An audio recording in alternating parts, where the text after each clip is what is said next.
ఇటీవల జమ్మూ కాశ్మీర్ సమీపంలోని పహల్గాం వద్ద ఉగ్రవాదులు 26 మంది టూరిస్టులపై విచక్షణ రహితంగా కాల్పులు జరిపి ప్రాణాలను తీయడం తెలిసిందే.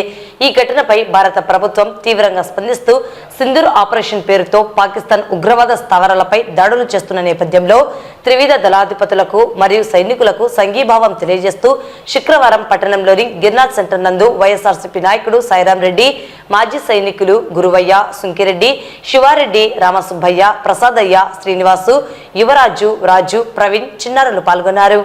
అందరికీ తెలిసిన విషయమే, పెహల్గాంలో అమాయకులైనటువంటి 26 మంది సామాన్య ప్రజలను ఉగ్రవాదులు మన వాళ్ళను హతం చేయడం జరిగింది.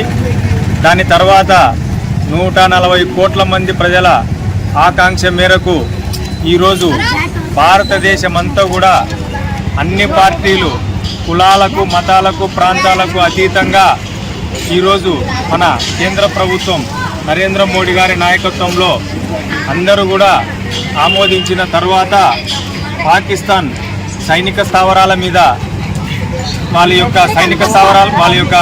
ఉగ్రవాద స్థావరాల మీద మనము దాడి చేయడం జరిగింది. దాని తర్వాత పాకిస్తాన్ వాళ్ళు కూడా మన మీద ఒక చిన్నపాటి యుద్ధం చేస్తే మన రక్షణ కోసం, దేశ భవిష్యత్తు కోసం తప్పనిసరి పరిస్థితిలో ఈరోజు మన ప్రభుత్వం కూడా ఖచ్చితంగా మనం కూడా యుద్ధం చేయాల్సిన పరిస్థితి ఏర్పడింది.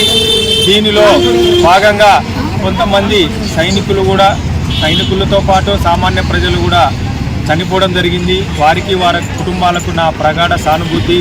ఇంకా భవిష్యత్తులో ఎటువంటి ప్రాణ నష్టం జరగకుండా విజయవంతంగా మన యొక్క త్రివిధ దళాధిపతులు కూడా సమర్థవంతంగా మన యుద్ధం చేస్తున్నాయి కాబట్టి ఎటువంటి అవాంఛనీయ సంఘటనలు జరగకుండా వారికి మద్దతుగా మొత్తం మనం అందరం కూడా ఒకే అని చాటి చెప్పడానికి ఈ కార్యక్రమం చేయడం జరిగింది. దీనికి సహకరించిన వాళ్ళందరికీ ధన్యవాదాలు. మరీ ముఖ్యంగా ప్రభుత్వానికి, త్రివిధ దళాధిపతులకు నాయకత్వం వహిస్తున్న వారికి, యుద్ధంలో పాల్గొన్న ప్రతి ఒక్కరికి కూడా పేరు పేరున మా ప్రత్యేక ధన్యవాదాలు తెలియజేస్తున్నాం.